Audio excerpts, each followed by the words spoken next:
जय हिंद दोस्तों। Last class में हमने चैप्टर 1 कंप्लीट कर लिया था और अब आज हम शुरू करने वाले हैं क्लास 9 की मैथ गणित मंजरी से चैप्टर 2। ठीक है, तो चैप्टर 2 है हमारा introduction to linear polynomials. Introduction to linear polynomials. ठीक है, तो इसको पढ़ने से पहले अपन हम पढ़ लेंगे कुछ बेसिक सी टर्म्स जो हमारे काफ़ी यूज़फुल आने वाला है इस चैप्टर में। तो एक क्विक रिवीजन नोट्स बनाया है मैंने, वो आप देखें क्या है।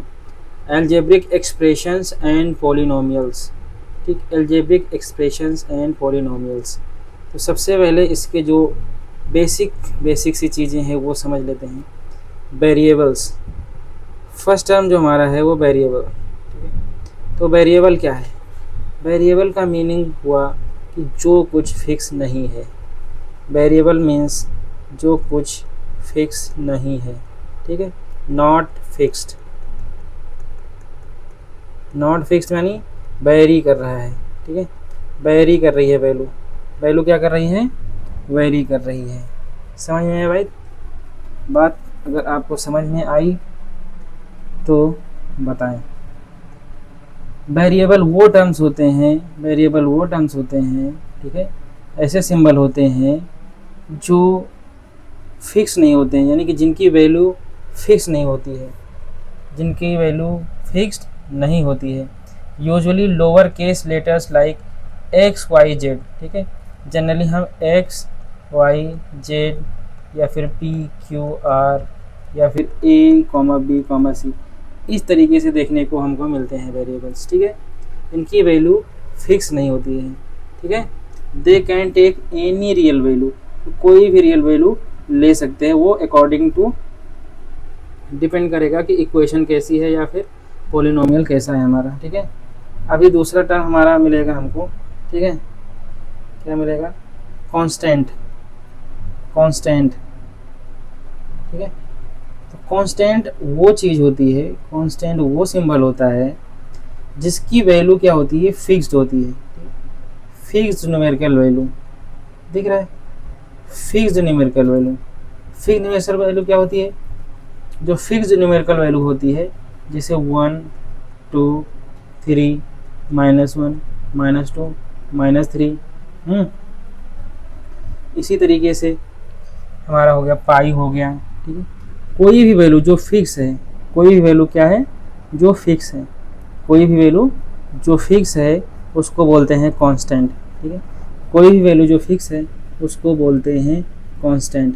तो इतनी बात समझ में आ गई कि वेरिएबल क्या है और कांस्टेंट क्या है। वेरिएबल वो वैल्यू है, वेरिएबल वो वैल्यू है जिसकी वैल्यू कभी फिक्स नहीं होती। वेरिएबल वो सिंबल है जिसकी वैल्यू कभी फिक्स नहीं होती, जैसे X Y Z P Q R A B C. Constant वो चीज़ होती है, वो फिक्स्ड वो सिंबल होता है जिसकी वैल्यू फिक्स होती है, जिसकी न्यूमेरिकल वैल्यू फिक्स दी है। जैसे यहाँ पे 7 है, -3 है, पाई है। ठीक है, इतना बात आपको समझ में आई हो तो नेक्स्ट लेवल पे चलते हैं, टर्म। ठीक है, आप समझते हैं टर्म क्या होती है। टर्म, अभी टर्म क्या है? टर्म वो होता है जिसमें क्या है? वेरिएबल हो सकता है, कांस्टेंट हो सकता है, ठीक है, और वेरिएबल प्लस कांस्टेंट दोनों हो सकता है।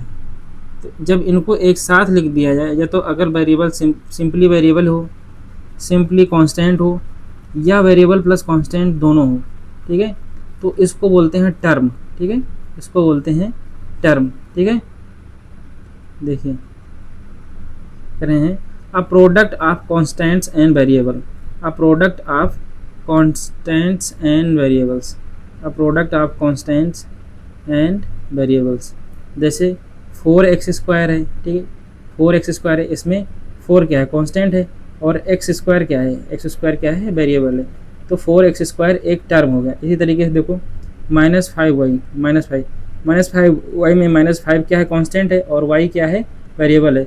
इन दोनों का प्रोडक्ट किया गया तो -5y मिल गया। ठीक है, तो -5 और प्रोडक्ट करेंगे y का, दोनों का, तो हमको क्या मिलेगा? -5y मिलेगा, -5y मिलेगा।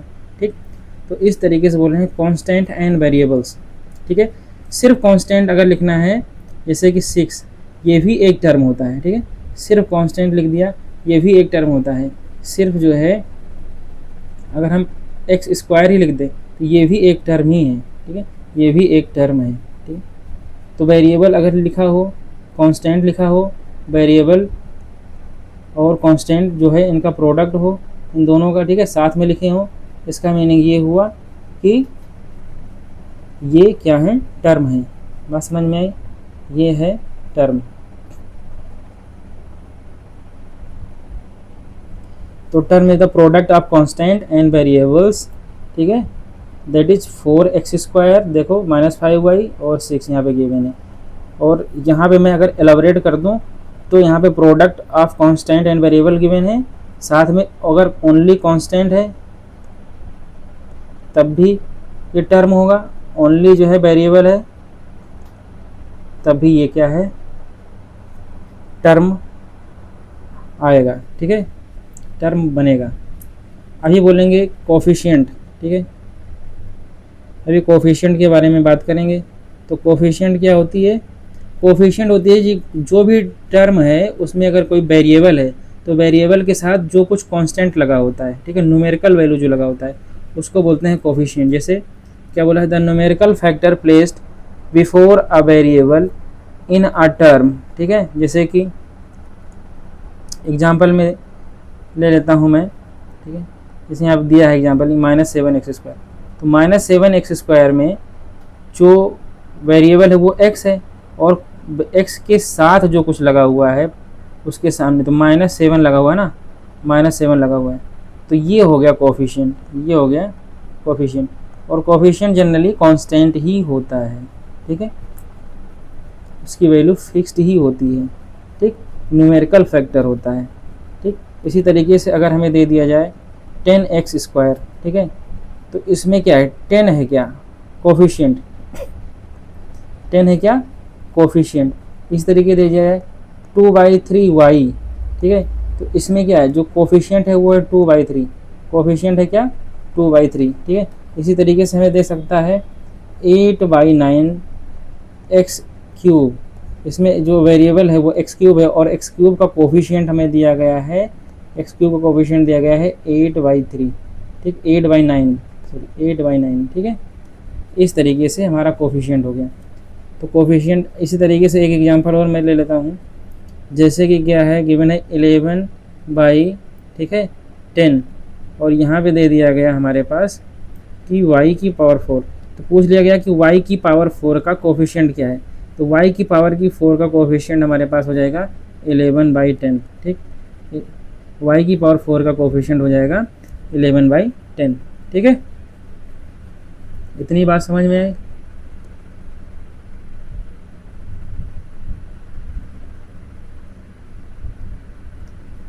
अब आते हैं एल्जेब्रिक एक्सप्रेशन पे। अब हमारी बात आके टिकती है एल्जेब्रिक एक्सप्रेशन पे।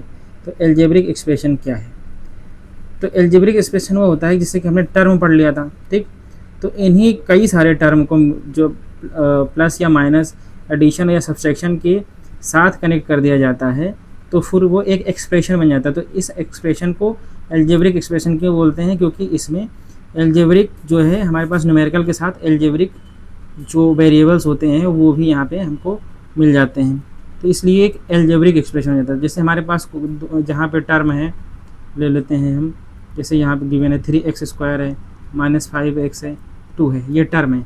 अब इनको मैं क्या करूँ, एक साथ लिख दूँ, तो 3x² -5x, ठीक है, +2, तो ये माइनस और प्लस के साथ आपस में क्या है, एक रिलेशन बना रहे हैं, ठीक है, एक रिलेशन बना रहे हैं, कनेक्ट हैं दोनों सब। तो इसका मीनिंग ये हुआ कि ये एक एक्सप्रेशन हो गया और इसी एक्सप्रेशन को बोलते हैं एल्जेब्रिक एक्सप्रेशन, ठीक है। मैं और एक एग्जांपल ले लेता हूँ आपके लिए, जैसे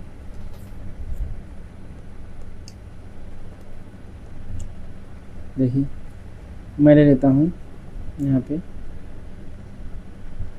8x³ + 9x² + 5x + 2, ठीक। तो इसमें अलग अलग टर्म, जैसे 8x³ ये अलग टर्म है, 9x² अलग टर्म है, 5x क्या है, अलग टर्म है, 2 क्या है, अलग टर्म है, जिसको कांस्टेंट भी बोलते हैं, कांस्टेंट टर्म, ठीक है।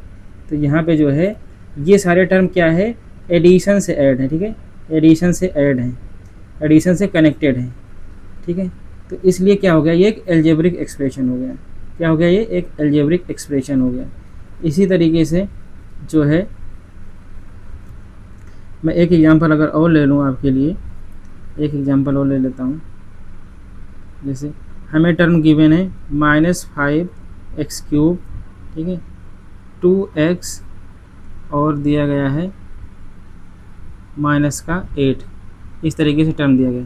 अब इनको बोल दे कि वो अब एडिशन के साथ कनेक्ट कीजिए, तो एक हमारा कैसे हो जाएगा, ये देखो -5x3, इनको ऐड किया 2x को, ठीक है, फिर ऐड करेंगे -8 को, ठीक है, उसके बाद देखो -5x3 हो गया प्लस 2x हो गया, ठीक, उसके बाद ये -8, ठीक है।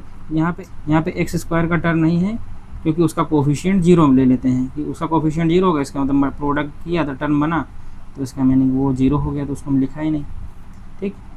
इसके लिए जो है इस तरीके से हमारा हो जाएगा, ठीक। अगर नहीं दिख रहा है तो मैं दोबारा से लिख देता हूँ आपको, देखो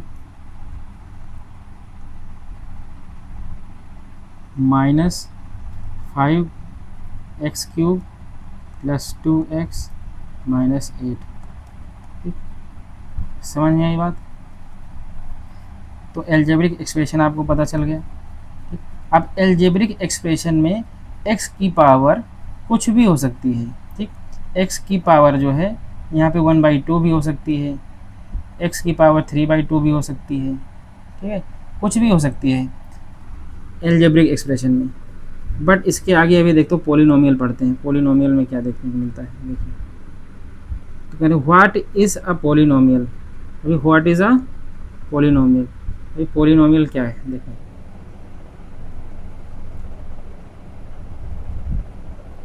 तो what is a polynomial, a polynomial in one variable x is an algebraic expression. तो पॉलिनोमियल कुछ नहीं है, एक स्पेशल टाइप का एल्जेब्रिक एक्सप्रेशन होता है वेयर द एक्सपोनेंट्स, जो उसके एक्सपोनेंट्स होंगे, ठीक है, जो वेरिएबल होगा हमारा x, ठीक है, उसके जो एक्सपोनेंट्स होंगे, जो पावर होगी उसके क्या होगी, अब the variable are strictly non negative integers, strictly non negative integers, ठीक, ना तो वो पावर निगेटिव में होगी, ठीक, और ना ही वो फ्रैक्शन में होगी, यानी कि क्या होगा, उसकी पावर 0 हो सकती है, 1 हो सकती है, 2 हो सकती है, 3 हो सकती है, और इसको बोलते हैं हम, क्या बोलते हैं, होल नंबर्स, इसको बोलते हैं होल नंबर्स, क्या बोलते हैं, होल नंबर्स, होल नंबर्स बोलते हैं ना, ठीक। तो इस तरीके से जो है इसको बोल देंगे होल नंबर। तो जो भी हमारे एल्जेब्रिक एक्सप्रेशन हो ऐसे, जैसे हमने यहाँ बताया था कि एल्जेब्रिक एक्सप्रेशन ये है, ये सारे एल्जेब्रिक एक्सप्रेशन है। तो एल्जेब्रिक एक्सप्रेशन में अब स्पेशल टाइप का एल्जेब्रिक एक्सप्रेशन, तो एल्जेब्रिक एक्सप्रेशन में ये भी एक एल्जेब्रिक एक्सप्रेशन हो सकता है, कुछ भी हो सकता है, या x की पावर, जैसे यहाँ पे एल्जेब्रिक एक्सप्रेशन हो सकता है 5/x² भी, यानी कि 5/x² प्लस 2, ये भी एक एल्जेब्रिक एक्सप्रेशन हो सकता है। बट ये क्या है, पॉलिनोमियल नहीं। क्यों पॉलिनोमियल नहीं है, क्योंकि अगर 5/x² होगा तो इसको जो है अगर हम लिखेंगे तो 5/x² जो होता है, 5/x² जो होगा, इसको हम कैसे लिख सकते हैं, इसको जब x ऊपर जाएगा तो हमारा क्या बन जाएगा 5x⁻², और ये नॉन निगेटिव, सॉरी ये निगेटिव हो गया, और यहाँ पे नॉन निगेटिव होना चाहिए, ठीक। तो इस तरीके से अगर हमें कोई एक्सप्रेशन दिया रहेगा तो इसका मीनिंग क्या है कि वो एल्जेब्रिक एक्सप्रेशन नहीं होगा, वो सॉरी एल्जेब्रिक एक्सप्रेशन होगा बट वो पॉलिनोमियल नहीं होगा। एल्जेब्रिक एक्सप्रेशन तो होगा लेकिन वो कोई पॉलिनोमियल नहीं होने वाला है। तो पॉलिनोमियल के लिए स्पेशल टाइप का हमें एल्जेब्रिक एक्सप्रेशन चाहिए जिसकी पावर जो हो, जब जो वेरिएबल हो उसकी पावर क्या है, स्ट्रिक्टली, साफ साफ लिखा हुआ है, स्ट्रिक्टली क्या होना चाहिए, strictly non negative, strictly non negative, समझ में ये बात, स्ट्रिक्टली नॉन निगेटिव होना चाहिए इंटीजर, और इंटीजर होना चाहिए, ना तो फ्रैक्शन होना चाहिए, ठीक है। तो इस तरीके से जो है इंटीजर में हमारे क्या क्या आते हैं, इंटीजर में देखेंगे तो -2 -1 0 1 2 3 ये सब कुछ आता है, ठीक। लेकिन इसमें निगेटिव वाला निकाल दो, तो निगेटिव हम अगर इतना निकाल दें तो इतना ही तो बचेगा। और इसको क्या बोलते हैं, होल नंबर बोलते हैं, इसी को बोलते हैं ना होल नंबर, इसी को बोलते हैं होल नंबर। इतनी बात समझ में आई। तो अभी जनरल फॉर्म क्या होता है, अभी अपने जो पॉलिनोमियल होता है उसका जनरल फॉर्म ये होता है, ठीक है। उसका जनरल फॉर्म होता है an x की power n plus an-1 x की पावर n-1 प्लस जो a1 है x डॉट डॉट a0, ये और ये a0 क्या दिखा रहा है, ये लास्ट में कांस्टेंट बन रहा है। ध्यान से अगर देखोगे तो सब जो x है वो x की पावर धीरे धीरे घटती जा रही है, x की पावर धीरे धीरे घटती जा रही है और लास्ट में x की पावर क्या है, 0 हो जाएगी, x की पावर क्या हो जाएगी, 0 हो जाएगी। तो इसका यानी कि एक तरीके से जनरल फॉर्म अगर मैं बनाऊं तो जैसे ये क्वाड्रेटिक इक्वेशन के लिए ax², फिर अब इसके बाद क्या आएगा bx, ठीक है। अभी फिर उसके बाद क्या आएगा c, क्यों x का x² था, यहाँ पे एक पावर कम हुई और एक यहाँ पे 1 हुई, या इसके बाद यहाँ पे x की पावर 0 लिख सकता हूँ मैं, और x की पावर 0 का मीनिंग होता है 1, और c को 1 से मल्टीप्लाई करूँगा तो c ही आएगा। तो इस तरीके से ये क्वाड्रेटिक इक्वेशन का जनरल फॉर्म बन गया हमारा, ठीक। तो इस तरीके से जनरल फॉर्म हम बना देते हैं। और इसमें जो x की जो कोफिशिएंट है, जो x की सबसे बड़ी पावर है, उसका कोफिशिएंट 0 नहीं रखना है, ठीक है।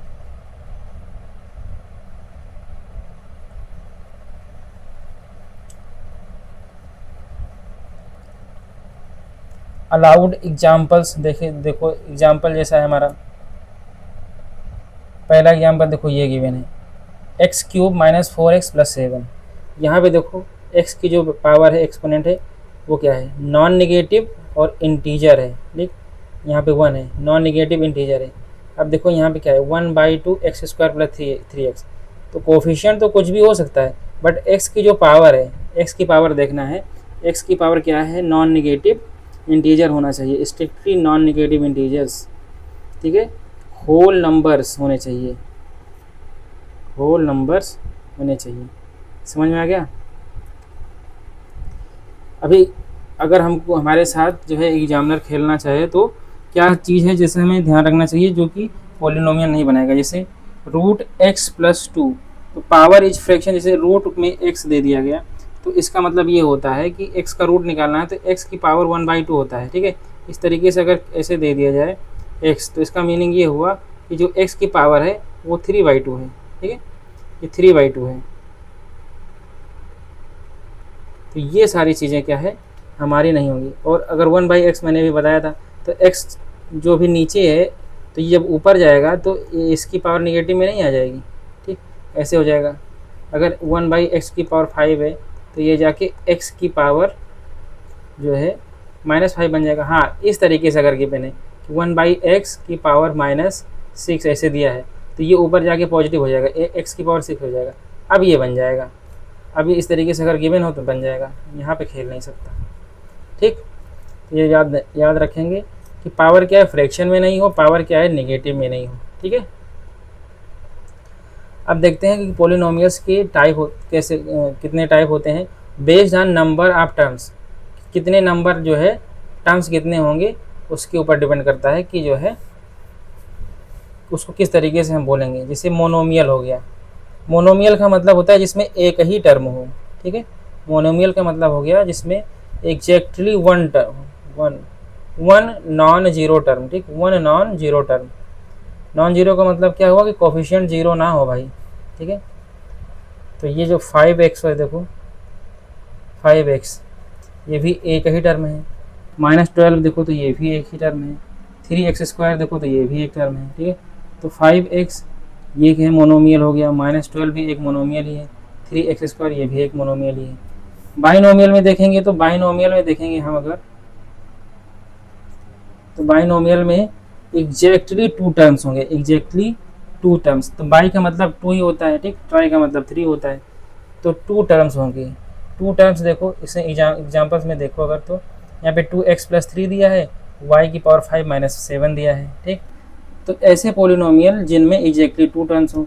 ट्राइनोमियल का क्या हो गया, कंटेंस एग्जैक्टली थ्री टर्म्स, इसमें थ्री टर्म्स हो, क्या है वो, क्या हो जाएगा, ट्राइनोमियल हो गया। इसी तरीके से और आगे बढ़ते जाएंगे और आगे आपको पोलिनोमियल मिलता जाएगा। तो जनरल फॉर्म जो होता है, ये जो जनरल फॉर्म है, इसमें आप n की वैल्यू रखते जाइए, आप जितना भी चाहिए आपको जनरल फॉर्म जिसका, वो मिलता जाएगा, ठीक है।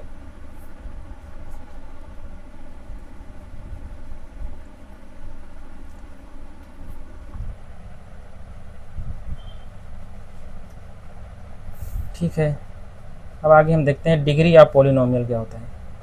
तो degree of polynomial, degree means जैसे कोई पोलिनोमियल हमें गिवन है, जैसे मैं ले लेता हूँ कि हमें कोई पोलिनोमियल है ये 2x³ plus 4x² plus 3x plus 9, इस तरीके से हमको कोई पोलिनोमियल गिवन है, ठीक है। इस तरीके से कोई पोलिनोमियल हमें क्या है, गिवन है। आप पूछ ले कि इसकी डिग्री क्या है, तो डिग्री बताने के लिए जो भी पोलिनोमियल दिया होता है इसमें देखेंगे कि वेरिएबल कितना है, ठीक है। तो वेरिएबल x है, अब x की जो सबसे हाईएस्ट पावर कितनी है, यहाँ पे 1 है, यहाँ पे 2 है, यहाँ पे 3 है, ठीक। तो सबसे हाईएस्ट पावर हमको दिख रही है 3, सबसे हाईएस्ट पावर दिख रही है 3। तो इसका मीनिंग ये हुआ कि जो भी पोलिनोमियल है उसमें वेरिएबल की जो हाईएस्ट पावर होगी, ठीक है, हाईएस्ट एक्सपोनेंट होगी, वही उसकी डिग्री होगी। तो इस वाले पोलिनोमियल की डिग्री कितनी हो जाएगी, 3 हो जाएगी, ठीक है।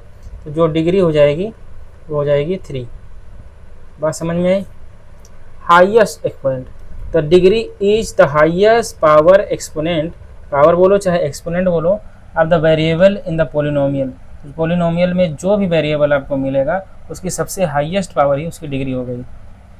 एग्जाम्पल देख लो, जैसे यहाँ पर दिया है 5x⁴ माइनस 3x² प्लस 2, तो क्या है, वेरिएबल x है और x की जब सबसे हाईएस्ट पावर है वो देखो यहाँ पे दिखेगी, ये यहाँ पे तो 2 थी, यहाँ पे 4 है, तो 4 क्या है, 2 से ज़्यादा है, ठीक, 4 क्या है, 2 से ज़्यादा है। तो इसका मीनिंग ये हुआ कि इसकी जो भी डिग्री होगी हाईएस्ट पावर वो 4 है, तो डिग्री 4 हो गई। सेकेंड एग्जाम्पल में देखिए Qx=7, तो Qx=7 दिया हुआ है, तो ये कॉन्स्टेंट है, बट कॉन्स्टेंट में तो हम ऐसे लिख सकते हैं ना, x⁻0 लिख सकते हैं कि नहीं लिख सकते, ठीक। 7 × x⁻0 नहीं लिख सकते, क्योंकि x⁻0 का मतलब क्या होता है, x⁻0 का मतलब 1 होता है, ठीक, x⁻0 का मतलब 1 होता है, और 7 में 1 से मल्टीप्लाई करेंगे तो 7 ही आएगा। तो इस तरीके से तो लिख सकते हैं। तो ये जो हमारे पास ये पोलिनोमियल मिल रहा है, ये जो पोलिनोमियल है ये कांस्टेंट पोलिनोमियल है, और जब कांस्टेंट पोलिनोमियल है इसकी वजह से x की पावर यहाँ पे 0 है, तो इसलिए इसकी डिग्री कितनी हो जाएगी, हाईएस्ट पावर x की पावर 0 है, तो इसकी डिग्री भी 0 हो जाएगी, ठीक, इसकी डिग्री भी 0 हो जाएगी। तो this is called a constant polynomial, इसलिए इसको कांस्टेंट पोलिनोमियल बोला जाता है, ठीक है, कांस्टेंट पोलिनोमियल बोला जाता है। बात समझ में आई।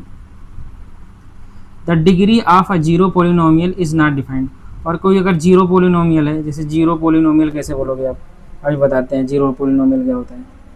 जैसे types of polynomials bye degree, अभी डिग्री के हिसाब से हमने जो है टर्म के हिसाब से पोलिनोमियल पढ़ लिया था ना, कि बाइनोमियल जहाँ पे एक टर्म हो, बाइनोमियल हो जहाँ पे एग्जैक्टली 2 टर्म्स हो, और ट्राइनोमियल पे एग्जैक्टली 3 टर्म्स हो। अब डिग्री के हिसाब से पढ़ेंगे कि types of polynomial bye degree, ठीक। तो पहला तो है जीरो पोलिनोमियल।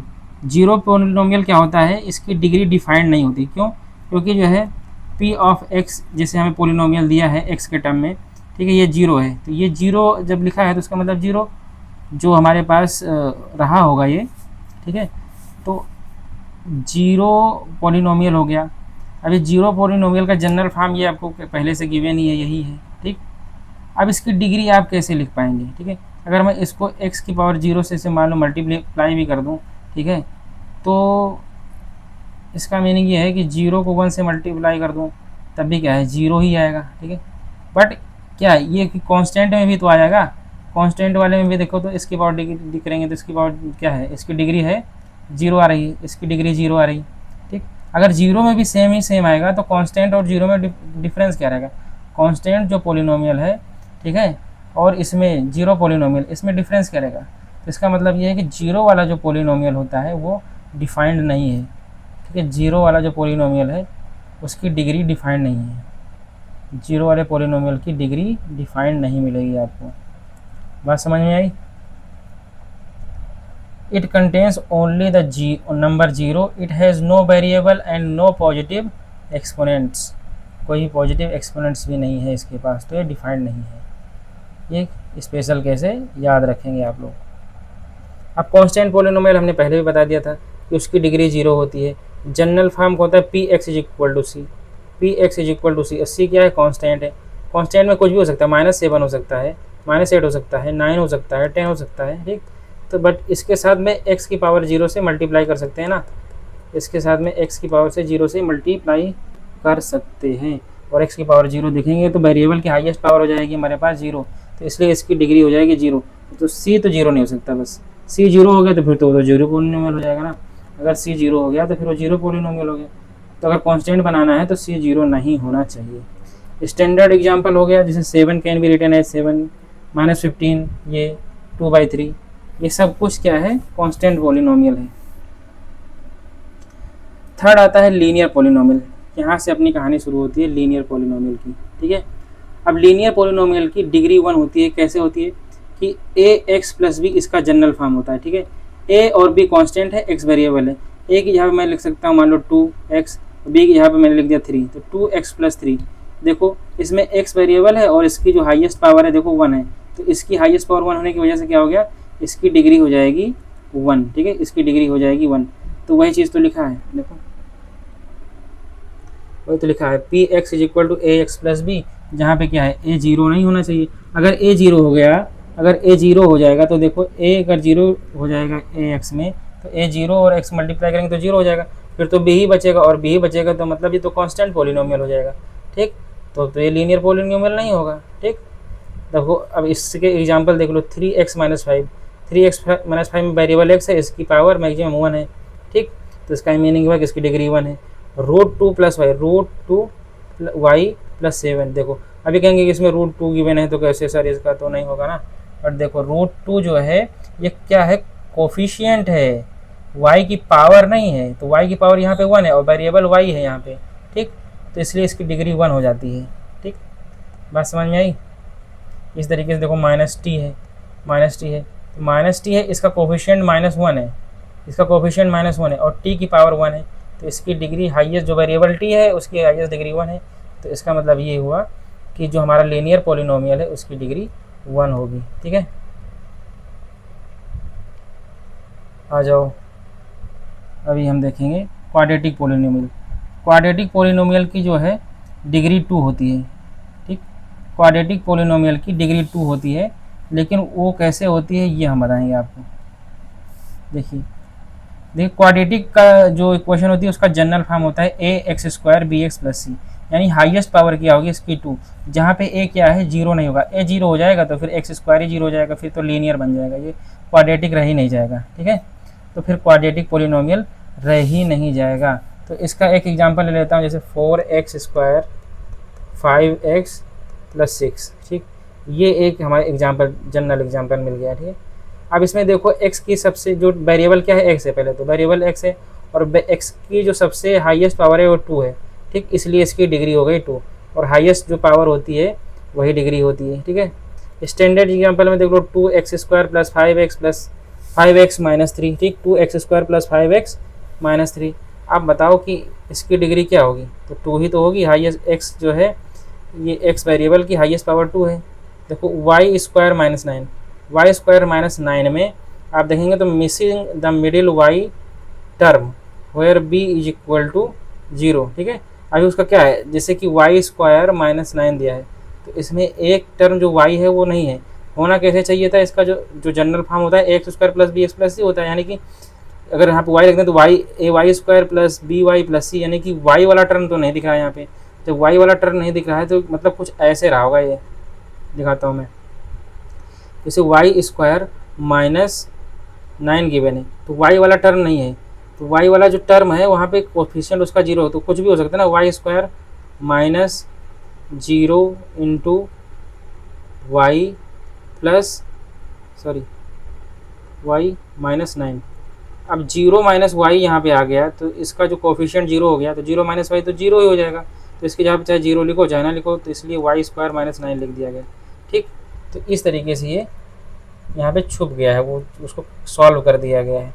तो लेकिन फिर भी क्या, वेरिएबल वाई है तो वेरिएबल वाई की पावर क्या है, 2 है, इसलिए इसकी जो डिग्री है वो 2 होगी। -4x स्क्वायर, एक्स एक जो है मोनोमियल का पॉलिनोमियल है, सिक मोनोमियल है, और इसकी वजह से क्या है, x जो है इसका हाईएस्ट पावर 2 है और इसकी डिग्री इसीलिए हमारे पास 2 मिल जाएगी। ठीक है, इसी तरीके से आपको देखने को मिल जाएगा क्यूबिक पॉलिनोमियल। क्यूबिक पॉलिनोमियल में जो है डिग्री क्या होगी, जनरल फॉर्म देख लो इसका क्या होता है, a(x³ + b(x² + c(x + d)। ठीक, a 0 नहीं होगा, a 0 होगा तो फिर क्वाड्रेटिक हो जाएगा, क्यूबिक रह ही नहीं जाएगा। तो स्टैंडर्ड फॉर्म देख लो, x³ - 2x² + x + -1।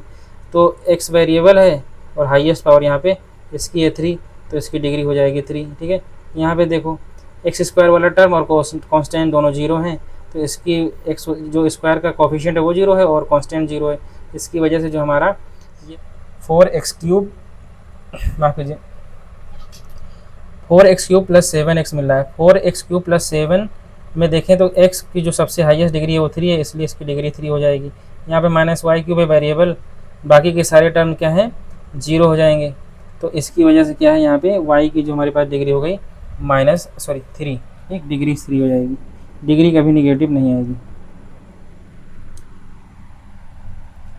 By quadratic polynomial देखेंगे तो बाई क्वाड्रेटिक पोलिनोमियल को क्वार्टिक भी बोलते हैं। ठीक, तो इसकी डिग्री 4 होती है। कभी इस तरीके से जनरल फॉर्म दिया हो ax की पावर 4, फिर एक पावर कम होगी bx³ + cx² + dx + e, जहाँ पे a 0 नहीं होगा, a 0 होगा तो फिर क्यूबिक हो जाएगा ना।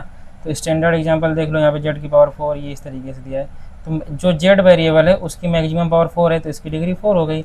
यहाँ पे x के वेरिएबल दिया है और इसकी मैक्सिमम पावर 4 है, इसलिए इसकी डिग्री 4 हो गई। ठीक, इसी तरीके से आपको कोई भी दे दिया जाए टर्म, तो हमें देखना है कि जो वेरिएबल है, ठीक है, उसकी सबसे ज़्यादा हाईएस्ट डिग्री क्या है। ठीक, जो वेरिएबल है उसकी हाईएस्ट डिग्री क्या है।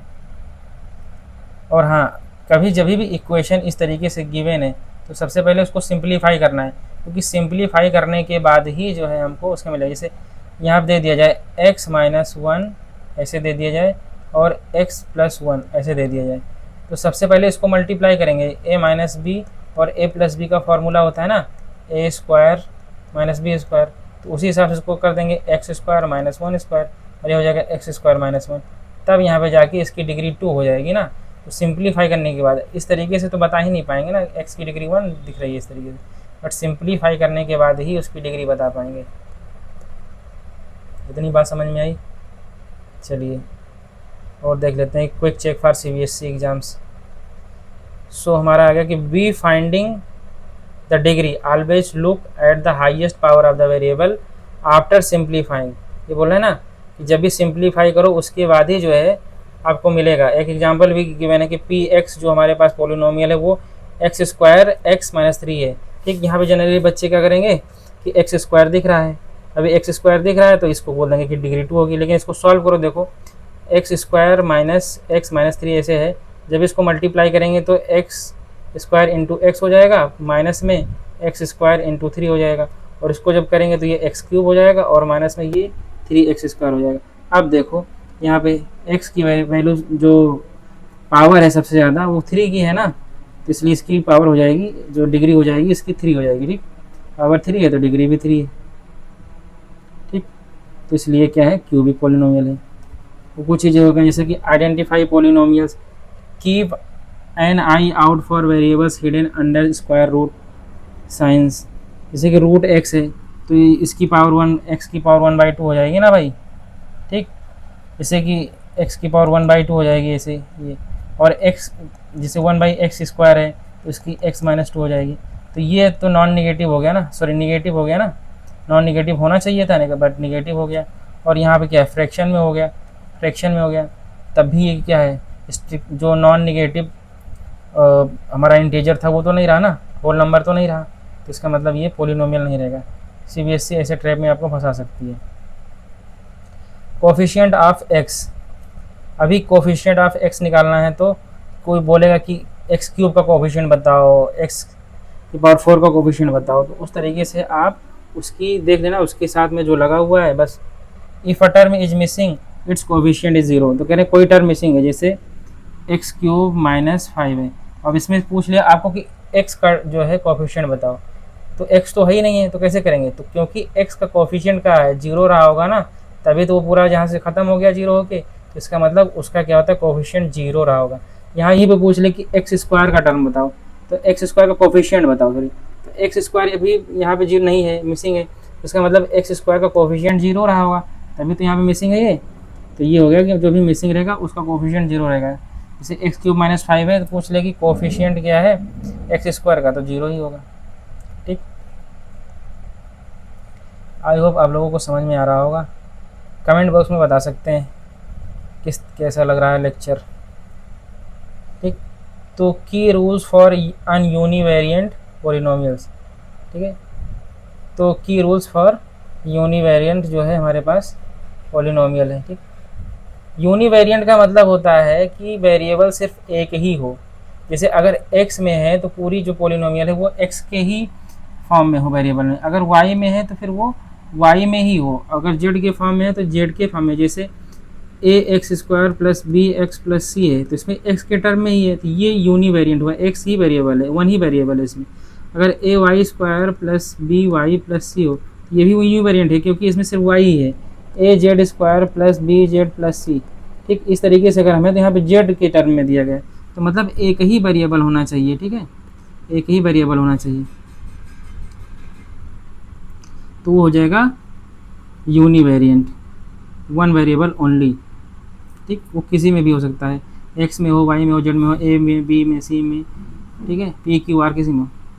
होल नंबर पावर, और पावर क्या है, exponent of a single variable must be non negative integers, whole number ही होना चाहिए। यूनिवेरिएंट के देख बता दिया, 5x² माइनस 3x+2 ये यूनिवेरिएंट है। ठीक है, y³ माइनस 7 में ये भी यूनिवेरिएंट है, ये t में है, ये भी यूनिवेरिएंट है। ठीक है, नॉन यूनिवेरिएंट का मतलब हो गया मल्टीवेरिएंट, मल्टीवेरिएंट में होगा जैसे ये 2x+3y कंटेन्स 2 वेरिएबल। ठीक, a² plus b² plus c multi ये। ठीक, इन सब की जो है ये यूनिवेरिएंट नहीं होगा। इतनी बात समझ में आई? इतनी बात समझ में आई? अगर इतनी बात समझ में आ गई तो बोले हाँ समझ में आ गई।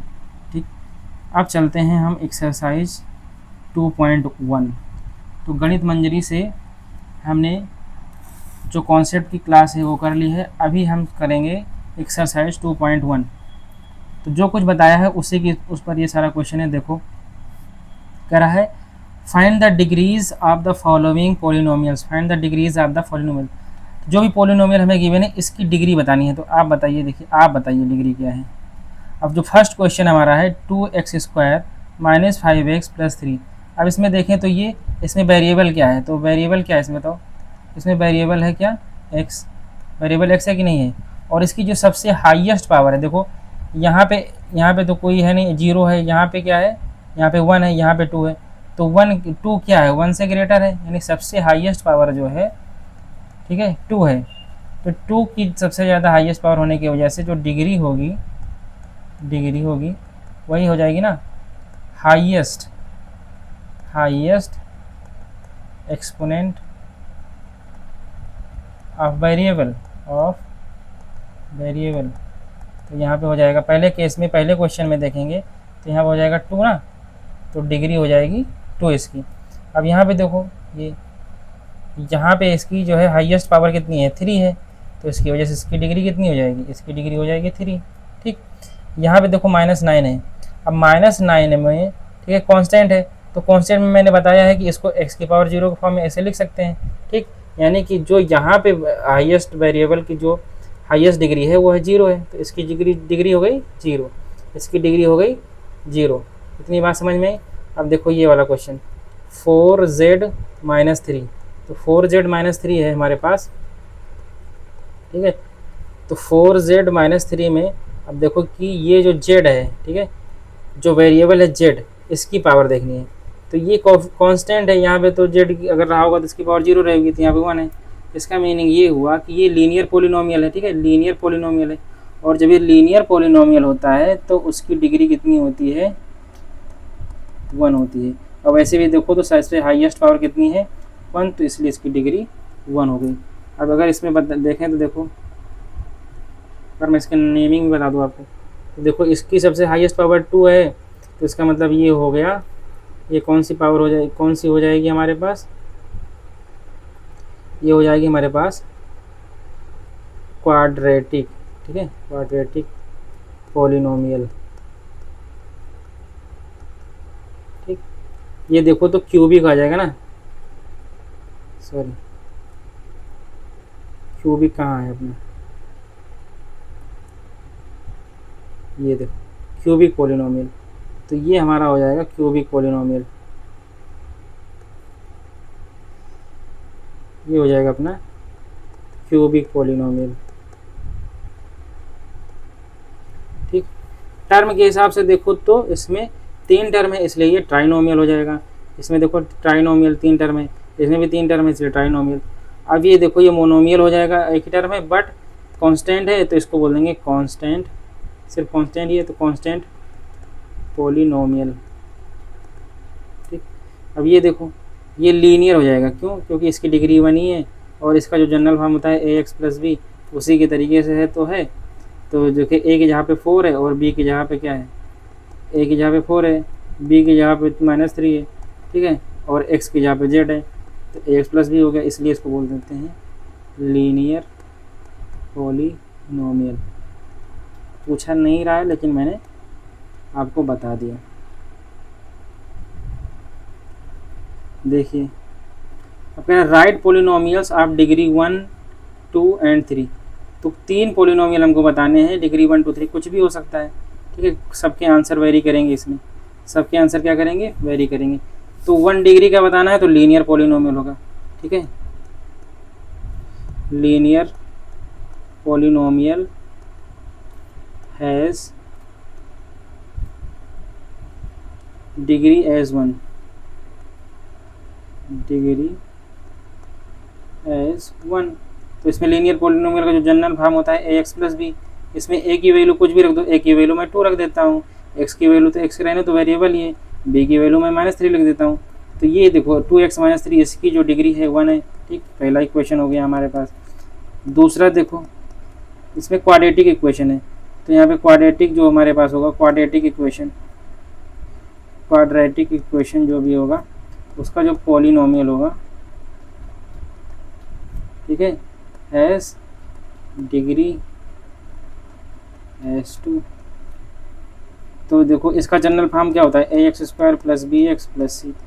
अब यहाँ पे रख दो, a की जहाँ पे रख दो 5 रख दो, चलो मैं 5 रख दे रहा हूँ, 5x स्क्वायर, b की जहाँ पे मैं रख दो -2x, चलो c की जहाँ पे मैं 6 लिख देता हूँ, तो ये भी हो गया हमारा एक इक्वेशन, ठीक है।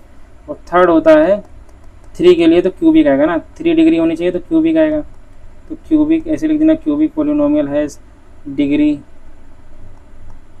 एज 3। अब इसका जो जनरल फॉर्म होता है हमारे पास ax³ plus bx² plus cx plus d, ठीक, इस तरीके से होता है। ठीक, आप चाहो तो जो है बस 5x³ -9 ऐसा भी लिख सकते हो, ठीक है, बाकी क्योंकि सबके कोएफिशिएंट 0 हो जाएंगे ऐसा भी लिख दो, या फिर अगर पूरा लिखना है तो जैसे लिख सकते हो 5x³ plus 9x² plus 2x plus 10, ऐसे लिख दो, जैसा भी होना चाहिए, मतलब जनरल फॉर्म में फिट होना चाहिए।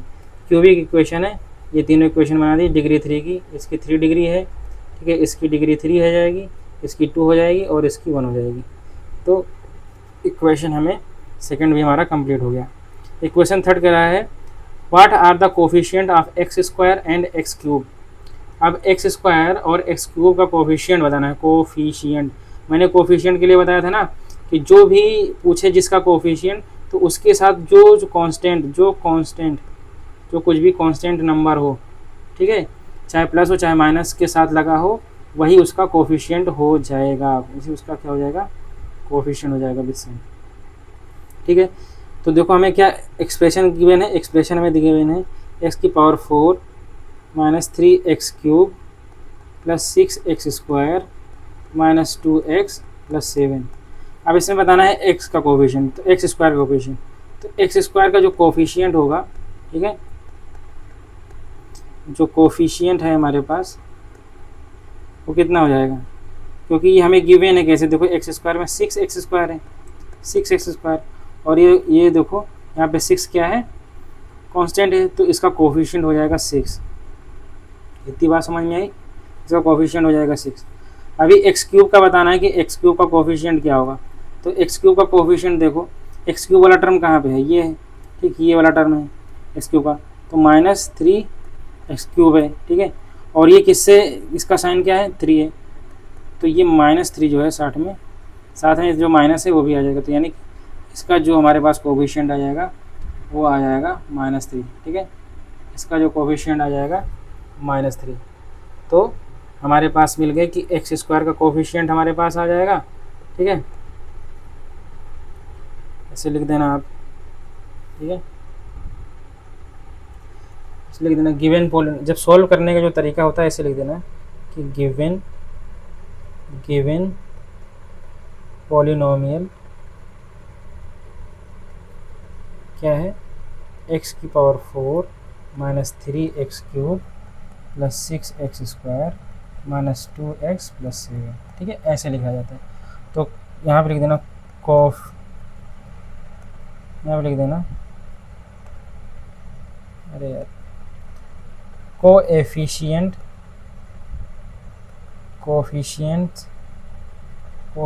Of x cube is equal to -3, ठीक है। इसी तरीके से आप लिख देना कोफिशिएंट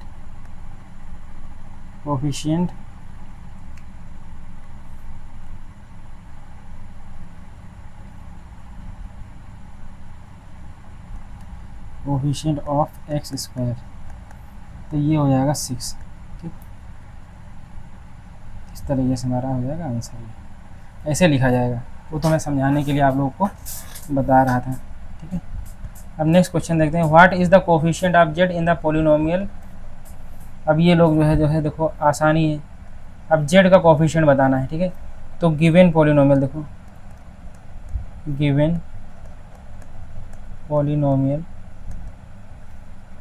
हो जाएगा 4z क्यूब 5z स्क्वायर इन माइनस और 11 है। अब यहाँ पे क्या है, जेड का वाला जो टर्म है वो मिसिंग है, ठीक है। तो यहाँ पे लिख देना term with variable Z and exponent 1 is missing, ठीक है। So it's coefficient should be 0, ठीक है। इसका कोफिशिएंट क्या होना चाहिए, 0 होना चाहिए। 0 होना चाहिए कि नहीं होना चाहिए बताओ, ठीक, लिख देना 0। तो यहाँ पर लिख देना कोफिशिएंट, जो coefficient of z is equal to 0, ठीक। तो जेड का कोफिशिएंट क्या हो जाएगा, 0 हो जाएगा।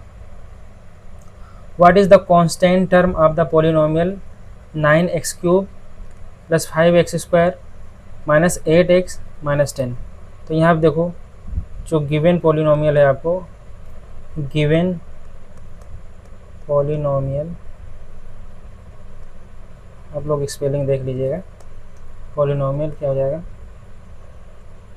9x cube plus 5x square minus 8x minus 10, ठीक।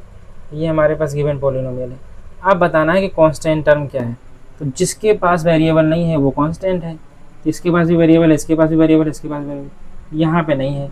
तो कांस्टेंट टर्म क्या हो जाएगा हमारे पास, कांस्टेंट टर्म हो जाएगा -10, ठीक। साइन के साथ लिखेंगे, ठीक है, साइन के साथ लिखेंगे। तो -10 क्या हो गया हमारा,